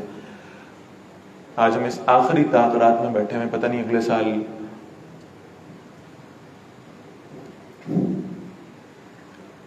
سال موقع ملتا ہے. یہ صرف اللہ کی توفیق سے ممکن ہے. اس پر ہم اللہ کا جتنا شکر ادا کریں اتنا کم ہے. دوسرا احسان ہم پر محمد رسول اللہ کا ہے صلی اللہ علیہ وسلم. ان کے ذریعے سے ہم تک یہ قرآن پہنچا. انہوں نے پڑھایا، انہوں نے سکھایا. ہم اپنے استادوں کی فہرست مرتب کریں گے تو پھر اولین استاد تو محمد رسول اللہ صلی اللہ علیہ وسلم. اللہ تعالیٰ ہمیں ان کی بھی شفاعت سے بہرہ فرما دے قیامت کے روز. کچھ لوگوں کا احسان مجھ پہ واجب ہے. آج میں ذکر کر رہا تھا نا رسول اللہ صلی اللہ علیہ وسلم کے آخری خطبے کا، تو جب حضرت ابوبکر رضی اللہ تعالیٰ رونے لگے تو رسول اللہ صلی اللہ علیہ وسلم نے فرمایا تھا کہ میں نے سب کے احسان اتار دیے، ابوبکر کا احسان میں کوشش کے باوجود بھی نہیں اتار سکتا، اللہ ہی اتارے گا. تو خاص طور پر میں آپ سب سے اس بات کی درخواست کرتا ہوں کہ ہم سب کو احسان بھی ماننا چاہیے اور ہم سب کو دعا بھی کرنی چاہیے. میرے اور آپ میں سے بہت سے لوگوں کے، تقریباً سب کے استاد محترم ڈاکٹر اسرار احمد صاحب رحمۃ اللہ علیہ کے لیے، اس لیے کہ یہ دورہ ترجمہ قرآن کا سلسلہ بھی اللہ نے انہی کے ہاتھوں سے شروع کروایا. اور اب یہاں ہم دیکھ رہے ہیں تو ماشاءاللہ یہ سینکڑوں لوگ بیٹھے ہیں، مجلس بھری ہوئی الحمدللہ. اور یہ صرف ایک مجلس نہیں ہے، ایسی سینکڑوں مجلسیں پورے پاکستان میں اور پاکستان سے باہر ہو رہی ہیں. اور ان سب کا اجر، ان سب کا صدقہ جاریہ بہرحال استاد محترم کو جائے گا. اللہ تعالیٰ ان کے درجات بلند فرمائے، اللہ تعالیٰ جنتوں میں ان کو اعلیٰ ترین مقام عطا فرمائے. اللہ تعالیٰ ہم جیسے کمزوروں کو، ضعیفوں کو اللہ تعالیٰ اس ذمہ داری کو سنبھالنے کی توفیق عطا فرما دے. ہم اس کے قابل نہیں ہیں. وہ حضرت عمر رضی اللہ تعالیٰ سیدنا ابوبکر رضی اللہ تعالیٰ کے بارے میں فرمایا کرتے تھے کہ ہمارے لیے وہ بڑا مشکل سٹینڈرڈ ہے جو سیٹ کر گئے. تو لوگ ہم جیسوں کا دورہ قرآن سنتے ہیں، پھر ڈاکٹر صاحب کو سنتے ہیں، تو بہرحال کوئی تقابل ہی نہیں ہے کسی اعتبار سے بھی جو کام وہ کر کے گئے ہیں الحمدللہ. تو اللہ تعالیٰ ان کے درجات کو بلند فرما دے. ہماری جتنی انتظامیہ ہے یہاں کی، میں ان سب کا بھی شکریہ ادا کرتا ہوں. بڑی محنتیں ان سب لوگوں کی، اور مجھے بعض اوقات محسوس ہوتا ہے کہ یہ سب مجھ سے تو کم از کم زیادہ اجر کے حقدار ہیں، اس لیے کہ صفیں لگانے سے لے کر اور یہ جتنی آپ ماشاءاللہ یہ سب کچھ دیکھ رہے ہیں یہاں پہ، یہ ہمارے ساتھیوں کا کیا ہوا ہے. میں اب نام اس لیے نہیں لینا چاہتا کہ کچھ ریاکاری دل میں آ جاتی ہے، بس ان کے چہرے بھی میرے ذہن میں ہیں، ان کے نام بھی میرے ذہن میں ہیں، اور اللہ کو تو ہم سب سے زیادہ علم ہے. لہٰذا اللہ تعالیٰ ہمارے ان سارے ساتھیوں پر رحم فرمائے، ان کے درجات بلند فرمائے، ان کی مغفرت فرمائے، ان کے لیے دنیا آخرت میں کامیابیاں نصیب فرما دے. جنہوں نے بھی انتظامی طور پہ، مالی طور پہ، جنہوں نے دل کھول کے خرچ کیا، جنہوں نے اس پروگرام کو کامیاب بنانے کے لیے اپنا کسی بھی طرح سے حصہ ڈالا، اللہ تعالیٰ ان سب کے درجات بلند فرما دے. انتظامیہ ہی کی طرف سے ایک اعلان بھی ہے، وہ بھی میں عرض کر دیتا ہوں. اصل میں ہوتا یہ کہ ہم سب انسان ہیں، کہیں نہ کہیں کچھ کوتاہیاں، کمیاں ہم سے ہو جاتی ہیں. بہرحال ان لوگوں نے بہت خدمت کی، اللہ ان کو اجر عطا فرمائے. لیکن انہی کی طرف سے اعلان یہ ہے، خواتین میں بھی اور مرد حضرات میں بھی، کہ اگر ہماری انتظامیہ کی طرف سے کوئی کمی کوتاہی رہ گئی ہو تو آپ ان کو اللہ کے لیے معاف فرما دیں، ان کے لیے دعا کریں، اللہ تعالیٰ ان کو اس کا بہترین اجر دے. اللہ کمیوں کو درگزر کر کے اللہ تعالیٰ ان کی اچھائیوں پہ نظر فرما لے. میرے استاد محترم ڈاکٹر عبدالسمیع صاحب کے لیے بھی دعا فرمائے، اللہ تعالیٰ ان کو لمبی زندگی عطا فرمائے، اللہ تعالیٰ ان کے لیے آسانیاں فرمائے. میرے نانا جان بیمار ہیں، میری نانی محترمہ، ان کو بھی اللہ تعالیٰ صحت، زندگی، تندرستی عطا فرمائے، اللہ تعالیٰ ان کو عافیت میں رکھے. جتنے لوگوں نے دعاؤں کا کہا یہ بہت زیادہ ہیں، میں صرف نام بھی پڑھنے لگوں گا تو شاید بہت وقت نکل جائے گا. مدثر علی صاحب کی والدہ, میں صرف نام لیتا جاتا ہوں, آپ آمین کہتے جائیں.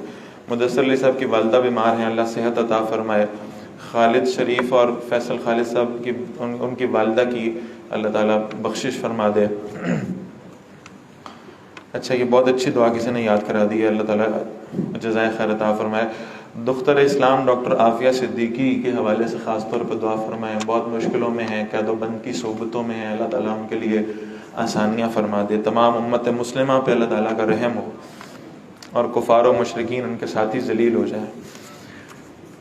عاطف فصیح صاحب کے سسر غلام مرتضی صاحب انتقال کر گئے پچھلے دنوں, اللہ تعالیٰ ان کی مغفرت فرمائے, ان کے درجات بلند فرمائے. میرے ایک بھائی ہیں, انہوں نے خاص طور پر دعا کے لیے کہا ہے, مغفرت کی, صحت کی, ایمان والی زندگی کی, اور خاص طور پہ ان کے لیے بھی اور جتنے حضرات یہاں بیٹھے ہیں جن کو اللہ تعالیٰ نے بیٹیوں کی نعمت سے نوازا ہے, اللہ تعالیٰ ان کو بہترین اگلے جو ہم سفر ہیں دنیا کے وہ اور آخرت کے وہ نصیب فرما دے.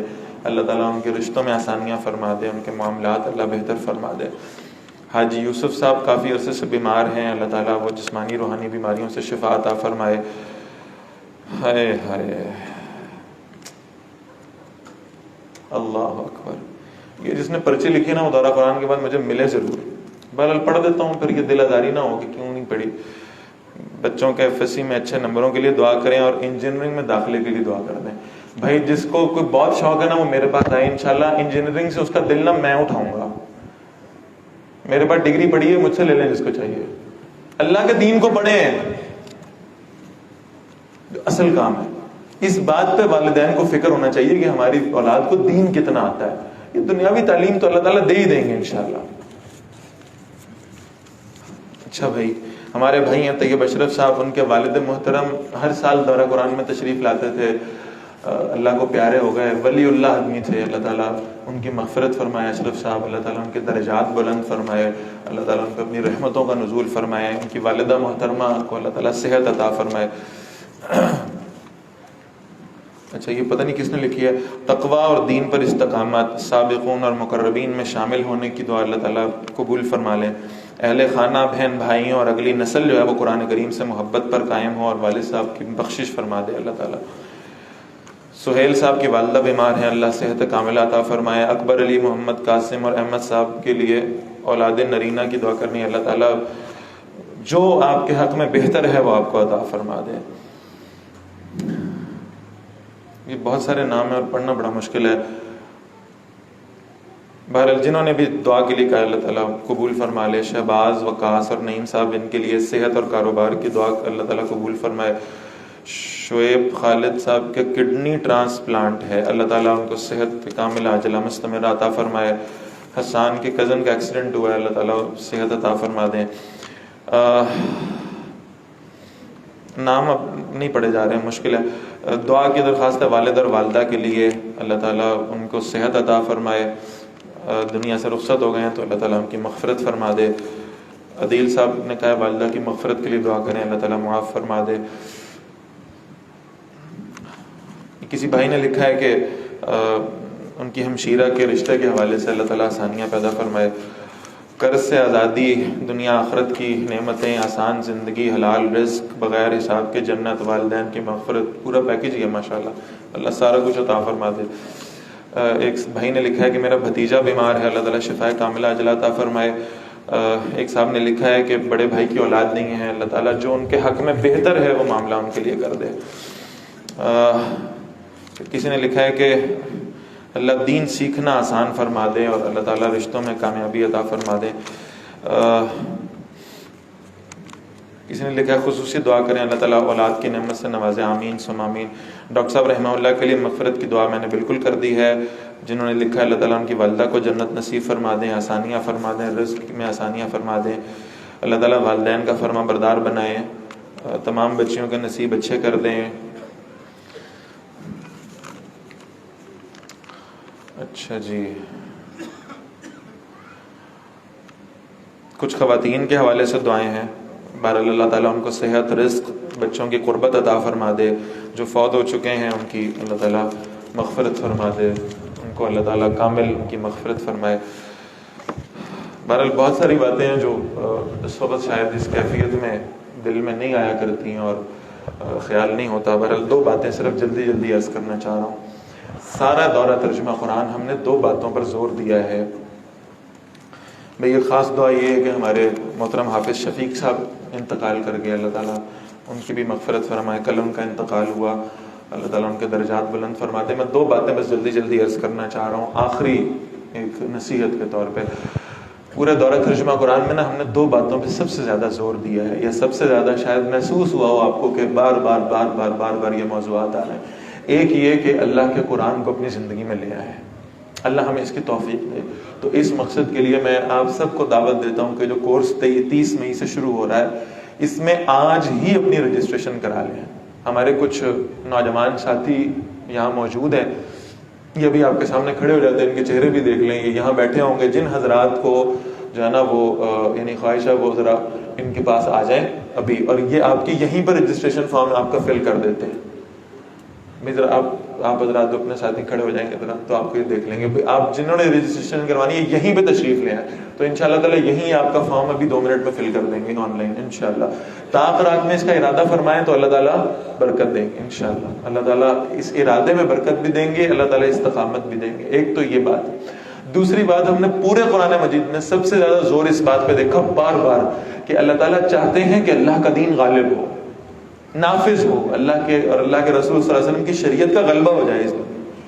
تو اس کے لیے بڑی سادہ سی بات ہے, میں دورہ قرآن میں بھی ابھی ساری باتیں کر چکا ہوں تو سب کو دہرانا شاید اب اس وقت ممکن نہیں ہے, لیکن اس کے لیے بہرحال 2 چیزیں بہت ضروری ہیں.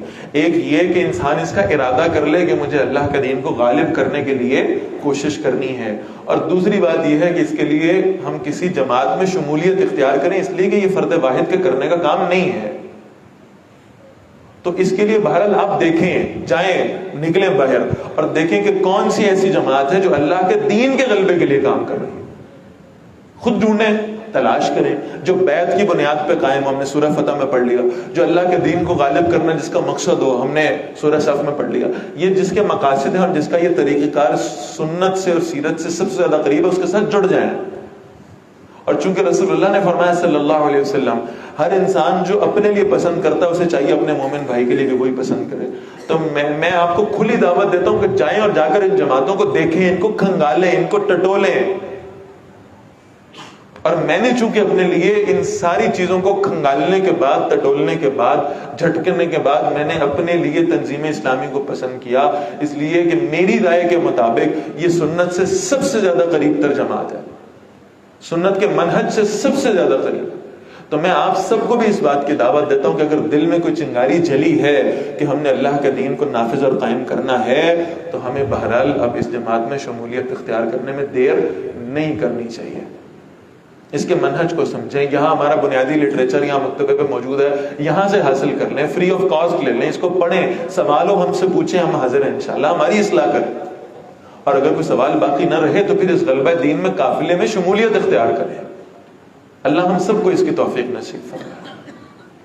بس یہ 2 باتیں مجھے عرض کرنی تھیں, وقت پہلے ہی زیادہ ہو گیا, تو دعا کر لیتے ہیں. اللہ تعالیٰ ہماری دعا میں اثر پیدا فرما دے. الحمدللہ رب العالمین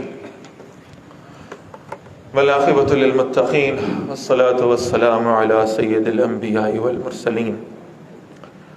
ربی اعنا علی ذکرک وشکرک وحسن عبادتک.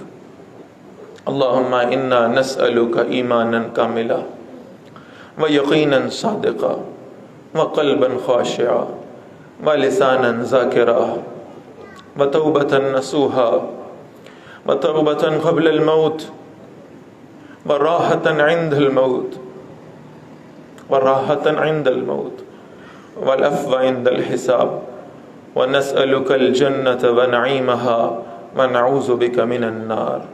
اللهم إنا نعوذ بك من النار. اللهم إنا نعوذ بك من النار. أذهب البأس رب الناس واشف أنت الشافي لا شفاء إلا شفاؤك شفاء لا يغادر سقما. اللهم اغفر لحينا وميتنا وشاهدنا وغائبنا وصغيرنا وكبيرنا وذكرنا وأنثانا. اللهم من أحييته منا فأحيه على الإسلام ومن توفیتہ منا فتوفہ علی الایمان۔ اے اللہ ہم سب کی دعاؤں کو قبول فرما لیجئے۔ یا اللہ جو کچھ ہم آپ سے مانگتے ہیں ہمیں وہ بھی عطا فرما دیں، جو نہیں مانگ سکے اللہ وہ بھی عطا فرما دیں۔ یا اللہ جتنے بھائیوں نے دعا کا کہا ہے ان سب کی دعاؤں کو قبول فرما لیں۔ یا اللہ جو نہیں کہہ سکے ان کی جتنی جائز حاجات ان کے دلوں میں ہیں یا اللہ ان سب کو پورا فرما دیجئے۔ یا اللہ ہم سب کے حال پر رحم فرما دیجئے، بیماروں کو شفاء کاملہ عاجلہ مستمرہ عطا فرما دیجئے۔ یا اللہ تعالیٰ وہ جو روحانی بیماریاں ہمارے دلوں میں موجود ہیں یا اللہ ان سے شفا نصیب فرما دیجئے، ہمارا تزکیہ نفس فرما دیجئے، ہمارے دلوں کو پاک فرما دیجئے، ہم پر اپنا رحم فرما دیجئے۔ یا اللہ اس رمضان کی آخری طاقرات میں جب یہ ماہ مقدس ہم سے جدا ہو رہا ہے یا اللہ ہم آپ سے دعا مانگتے ہیں، یہ اتنا بڑا مجمع یا اللہ آپ کی بارگاہ میں ہاتھ اٹھائے ہوئے ہے، آپ سے مانگ رہا ہے، آپ کے سامنے جھولیاں پھیلائے ہوئے ہیں۔ یا اللہ ہم سب کی مغفرت فرما دیں، ہم سب کو معاف فرما دیں، ہمارے چھوٹے بڑے گناہوں کو بخش دیں۔ یا اللہ ہم بڑے کمزور ہیں، بڑے ضعیف ہیں، بڑے بے بس ہیں، بڑے بے کس ہیں۔ یا اللہ ہم دنیا کی آگ کو برداشت کرنے کا حوصلہ نہیں رکھتے۔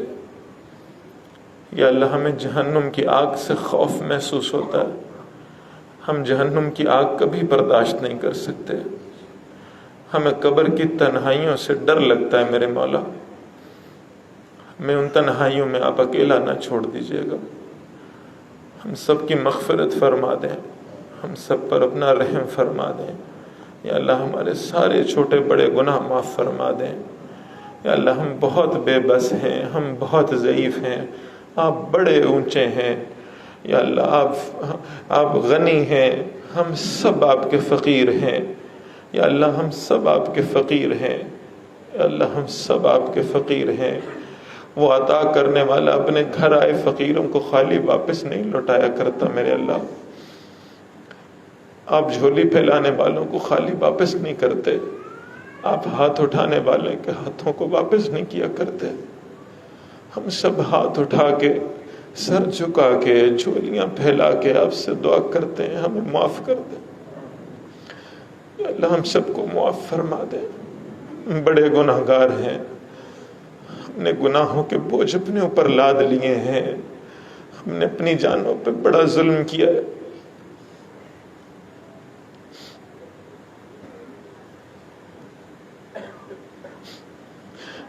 لوگ ہمیں بہت نیک سمجھتے ہیں، اللہ آپ ہماری حقیقتوں سے واقف ہے، لوگوں کی تعریفوں پہ ہمارا حساب نہ کریے گا۔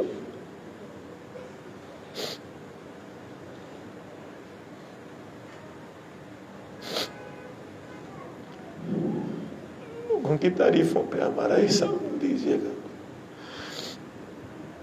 اللہ آپ نے جیسے دنیا میں ہمارے گناہوں پہ پردہ ڈال رکھا ہے، یا اللہ آخرت میں بھی ہمارے گناہوں پہ ویسے پردہ ڈال دیجیے، جیسے آپ نے ہمیں دنیا کی رسوائیوں سے بچا لیا، یا اللہ آخرت کی رسوائیوں سے بچا لیا، میدان حشر کی رسوائیوں سے محفوظ کر دیں۔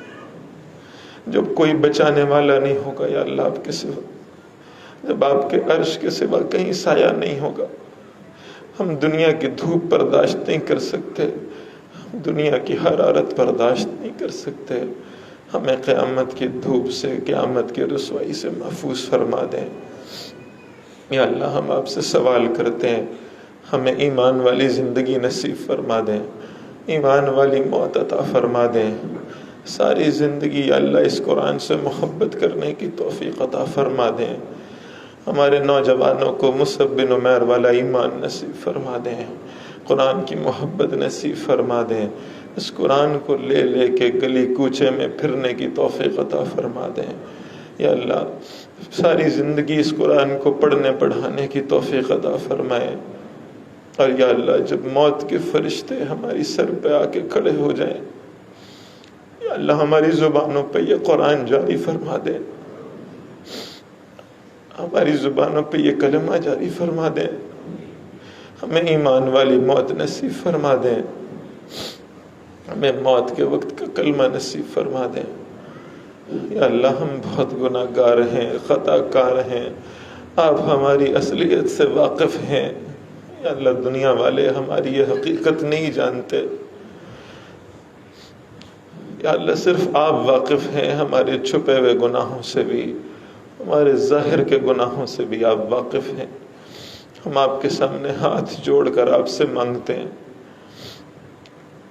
ہماری مغفرت فرما دیں۔ یا اللہ ہم پر رحم فرما دیں، آپ کو آپ کی عزت و جلال کی قسم ہم پر رحم فرما دیں۔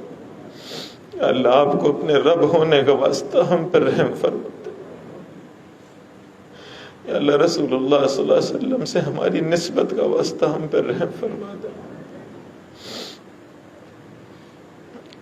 اللہ قیامت کے دن ہمارا نامہ اعمال ہمارے نبی کے سامنے نہ کھولنا، ہمیں اپنے نبی کے لیے یا اللہ تکلیف کا سبب نہ بنائیے گا، ہمارے نامہ اعمال سے ہمارے نبی کو آگاہ نہ فرمائیے گا۔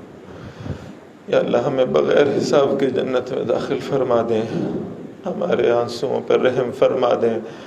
یا اللہ ہم جو مانگ رہے ہیں ہمیں عطا فرما دیں، ہمیں قبر کی تنہائیوں سے محفوظ فرما دیں، اس قرآن کو قبر میں ہمارا ساتھی بنا دیں۔ ہم سب کے حال پہ اپنا رحم فرما دیں۔ ہمیں جہنم کے عذاب سے خوف آتا ہے میرے اللہ، ہمیں اس آگ سے خوف محسوس ہوتا ہے، ہمیں ڈر لگتا ہے، ہم اس جہنم میں نہیں جا سکتے۔ یا اللہ آپ اپنی رحمت کو دیکھیں، آپ اپنی عظمت کو دیکھیں، آپ اپنے جلال کو دیکھیں، آپ اپنے جمال کو دیکھیں۔ یا اللہ ہمارے اعمال پہ نہیں، اپنی رحمت کی بنیاد پہ ہمیں جنت میں داخل فرما دیں۔ یا اللہ جب میدان حشر لگا ہو، جب سب کو نام لے لے کے بلایا جا رہا ہو، یا اللہ جب ہماری باری آئے، آپ جبار و قہار نہ بنیے گا، آپ شدید ذو انتقام نہ بنیے گا، یا اللہ آپ غفور الرحیم بن جائیے گا، یا اللہ آپ رحمان بن جائیے گا۔ اللہ ہم سب کو معاف فرما دیں، ہماری مغفرت فرما دیں، ہماری بخشش فرما دیں، ہم پر اپنا رحم فرما دیں۔ یا اللہ پاکستان کی حفاظت فرمائیں، اہل پاکستان کی حفاظت فرمائیں، اس ملک میں ہمیں اللہ کے دین کو غالب کرنے کی توفیق عطا فرما دیں۔ یا اللہ اس پوری دنیا میں آپ کے دین کو غالب کرنے کی توفیق عطا فرما دیں۔ اللہم وفقنا ان نجاہد فی سبیلک، یا اللہ ہمیں اس راستے میں کوشش اور محنت کی توفیق عطا فرما دیں۔ اللہم ارزقنا شہادتا فی سبیلک، اللہ اپنے راستے میں شہادت کی موت نصیب فرما دیں۔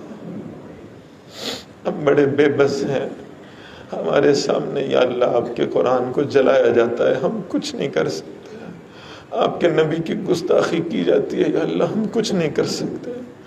آپ کے صحابہ کو برا برا کہا جاتا ہے، یا اللہ ہم ایسے لوگوں کا کوئی حل نہیں کر سکتے۔ یا اللہ ہماری بے بسی کو قبول فرما لیں، ہماری اس عاجزی کو قبول فرما لیں۔ ہمارے سجدے رکوع آپ کے دربار میں پیش کرنے کے قابل نہیں ہیں، ہمارے روزے، ہمارے قیام اللیل آپ کی شایان شان نہیں ہیں۔ یا اللہ جیسے ہیں ویسے ہی قبول کر لے، یا اللہ ویسے ہی معاف کر دے۔ ہماری نمازیں نہ گننا، ہمارے روزے نہ گننا۔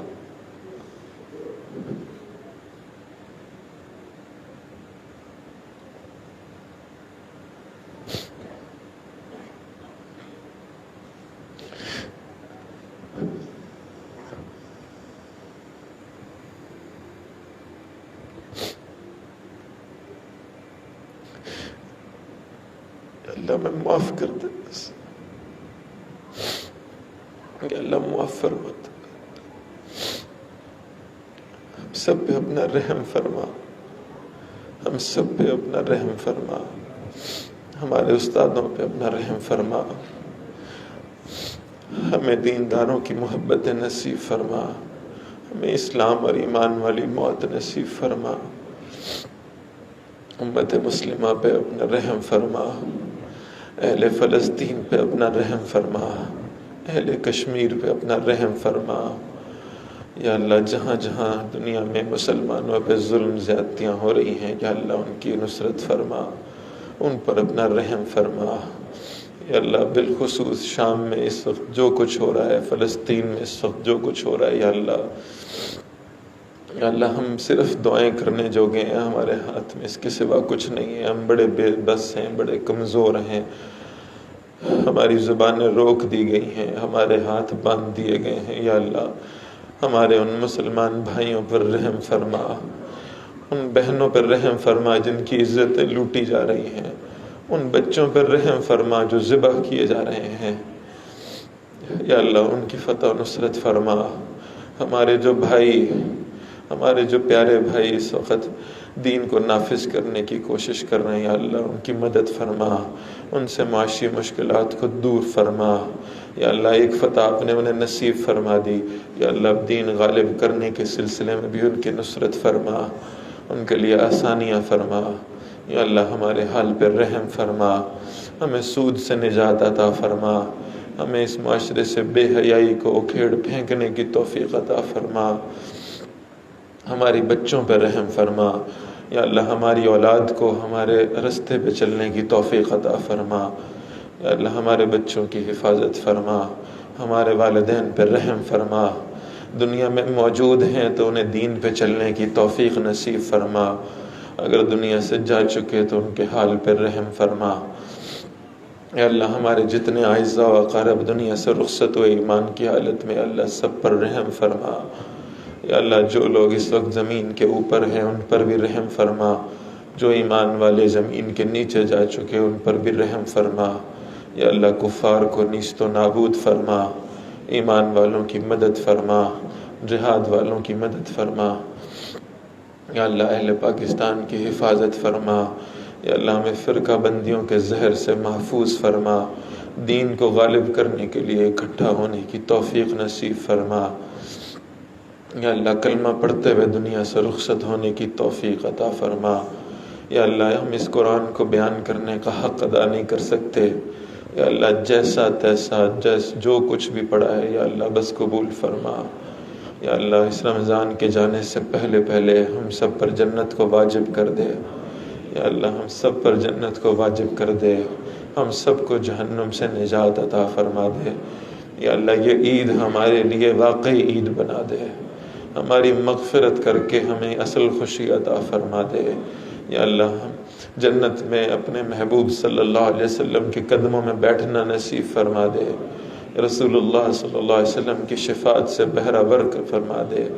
یا اللہ صحابہ کے قدموں میں بیٹھنا نصیب فرما دے، صحابہ کا دفاع کرنے والوں میں ہمیں شمار فرما لے۔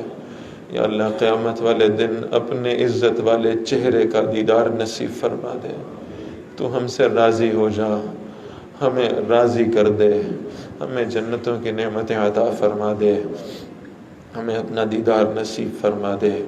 یا اللہ جہاں جہاں ہمارے دلوں میں مسلمانوں کے حوالے سے کوئی غل، کوئی قدورت، کوئی کمی ہے یا اللہ قبول اس کو ہمارے دلوں سے محو فرما دے، ہمارے دلوں سے نکال دے، ایمان والوں کی محبت عطا فرما دے، دین والوں کی محبت نصیب فرما دے، ہمارے گھر والوں کی حفاظت فرما، ہمارے زوجین کی حفاظت فرما، انہیں ہمارے لیے آنکھوں کی ٹھنڈک بنا، انہیں دین کے راستے پہ چلنے کی توفیق عطا فرما، ہمارے بچوں کو دین کے راستے پہ چلنے کی توفیق نصیب فرما، ہمارے لیے دین کے راستے آسان فرما، جنت کے راستے آسان فرما، جہنم کے راستے مشکل فرما۔ ہم سب کو یا اللہ معافی کی توفیق عطا فرما، توبہ کی توفیق عطا فرما، جتنے گناہ کیے ہیں سب معاف فرما۔ یا اللہ آج یہاں 2 قرآن مکمل ہوئے، جن جن لوگوں نے اس میں جیسے جیسے حصہ شامل کیا یا اللہ ان سب پر اپنا رحم فرما، سب کو اجر عظیم عطا فرما۔ ہمیں یا اللہ ہر سال ایسے ہی جب تک زندہ ہیں تب تک قرآن پڑھنے سننے کی توفیق نصیب فرما۔